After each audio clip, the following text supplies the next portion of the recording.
Ang susunod na programa ay rated PG. Ito ay nangangailangan ng patnubay at gabay ng magulang para sa mga batang manunood.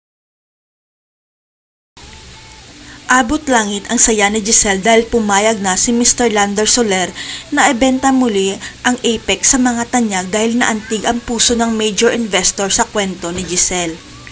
Naikwento kasi ni Giselle kay Lander na ang Apex Hospital ang regalo ni Lolo Pepe kay Ubeng at sumisimbolo ito ng pagmamahal ng isang ama sa kanyang anak.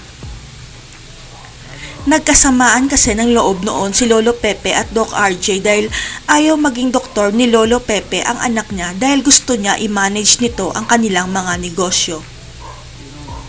Kaya lang nagkaroon ng problema sapagkat dumating ang bruhang si Moira para guluhin ang pagdating ni Mr. Soler sa Apex para i-final na ang pagbebenta ng Apex.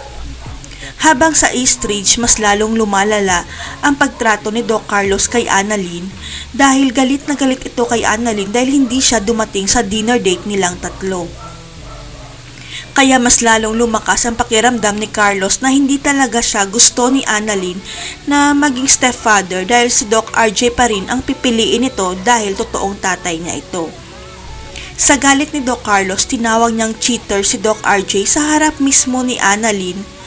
Kaya hindi na napigilan ni Annalyn ang kanyang sarili at sinigawan si Doc Carlos na plastic itong tao.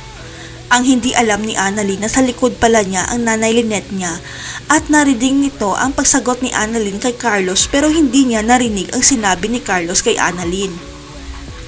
Kaya magmumukhang tanga na naman si Annalyn at kontrabida at si Doc Carlos naman todo ang paawa kay Lynette dahil hindi na siya nirerespeto ng anak ng fiancé niya. Mapapagalitan na naman si Annalyn ni Lynette kaya aalis si Annalyn papunta kay Doc RJ habang si Lynette grabe ang stress dahil sa problema niya kay Annalyn at Doc Carlos.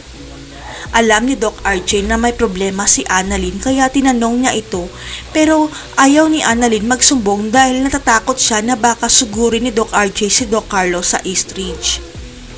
Ang inaalala lang naman ni Annalyn ang nanay niya dahil ayaw niya sanang masira ang kaligayahan nito sa pagpapakasal kay Doc Carlos pero sumusobra na talaga si Doc Carlos.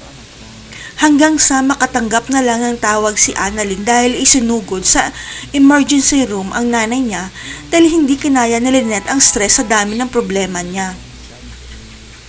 Pero sa pagsusuri ng mga doktor, hindi lang pala stress ang totoong sakit ni Lynette. Sapagkat bumalik pala ang kanser nito at kailangan niyang maoperahan ora mismo. Kaya nang malaman ni Mr. Soler ang nangyari kay Lynette, dali-dali itong pumunta sa East Ridge at sinabi niya sa lahat na ako pala ang kapatid ni Lynette sa ama. Kaya mukhang hindi matutuloy ang pagbebenta ni Lander ng Apex kay Giselle sapagkat ipinangalan na pala ni Mr. Soler sa kapatid niyang si Lynette ang Apex Hospital. Sapagkat regalo rin pala ito ni Mr. Soler kay Lynette dahil matagal silang nagkahiwalay ng kapatid niya at ngayon nagbalik siya para makabawi sa nawalay niyang ate. Si Lynette na kaya ang bagong may-ari ng Apex Hospital dahil kapatid siya ni Mr. Soler. Susugod kaya si Doc RJ kay Doc Carlos dahil isinumbong na ni Annalyn ang totoo. Abangan.